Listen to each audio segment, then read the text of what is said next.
नमस्कार फॅमिली, मी तुमचा लाडका राहुल भांगरे, राहायला शिंदे भंडारदरा. माझं प्रोफेशन गाईड आहे. मी आज सातारावरून आलेल्या पाहुण्यांना कळसूबाईला घेऊन गेलो.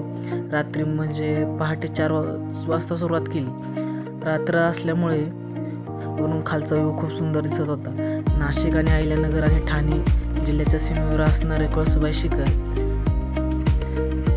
त्यात सातारावरून आलेली ही टीम, त्यांना गडकिल्ल्यांचे ट्रेकचा अनुभव असल्याने त्यांना कळसूबाईवर जायला जास्त त्रास नाही झाला. त्यात निसर्गाचा आविष्कार म्हणजे पश्चिमेस पूर्ण अंधार आणि पूर्वेकडे उजळण्यास सुरुवात झाली. हे दृश्य खूप सुंदर होतं. हळूहळू उजेड येत होता आणि आम्ही पायथ्याला पोहोचत होतो.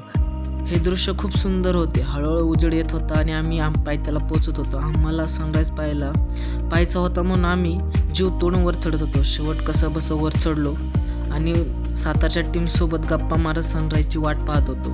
त्याचबरोबर कळसूबाई हे नाव आणि भंडारदरा जलाशयाचे बॅकवॉटरचा व्ह्यू खूप सुंदर दिसत होता. भंडारदरा जलाशयाला आता नवीन नाव दिलेलं आहे. आद्य क्रांतिकारक राघोजी भांगरे जलाशय असे नाव देण्यात आले. त्याचबरोबर कळसूबाईचा पश्चिमेस AMK म्हणजेच अलंग, मलंग आणि कुलंग हे गड आहेत. कळसूबाईला शनिवारी आणि रविवारी खूप गर्दी असते म्हणून आम्ही ऑफ डेला जायचा निर्णय घेतला. खूप गर्दी तरी पण ऑफ डे नसला तरी ऑफ डेला सुद्धा खूप गर्दी होती. तुम्हाला पण यायचं असेल तर मला कॉन्टॅक्ट करा. टेंट, कॅम्पिंग, गायडिंग, रॅपलिंग सगळ्या गोष्टी अरेंज केल्या जातील. सनराईजची वाट पाहत होतो तोपर्यंतच आम्ही फोटोशूट करत होतो आणि त्याचबरोबर बाकीचा व्ह्यू पण घेत होतो. फोटो व्हिडिओ चालू होते, आमचे फोटो सेशन चालू होतं. वाट पाहता ज्या गोष्टीची वाट पाहत होतो तो अखेर आला, म्हणजे सनराईज. सूर्यदेवतेचे दर्शन सकाळी मन मोहून टाकत होतं आणि दिवसाची सुरुवातही चांगली होती. काय जादू आहे निसर्गाची माहीत नाही, पण किती वेळा कळसूबाईवरती आलं ना, पण सनराईज पाहण्याचा मोह काय आवरत नाही. सनराईज पाहून झाल्यावर आई कळसूबाईचं दर्शन घेतलं.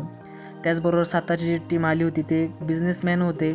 त्यांचं स्वतःचं दूध डेअरी आहे किंवा दुधाचे पासून जे पदार्थ बनवले जातात, पेढे वगैरे, त्यांचं ती कंपनी होती.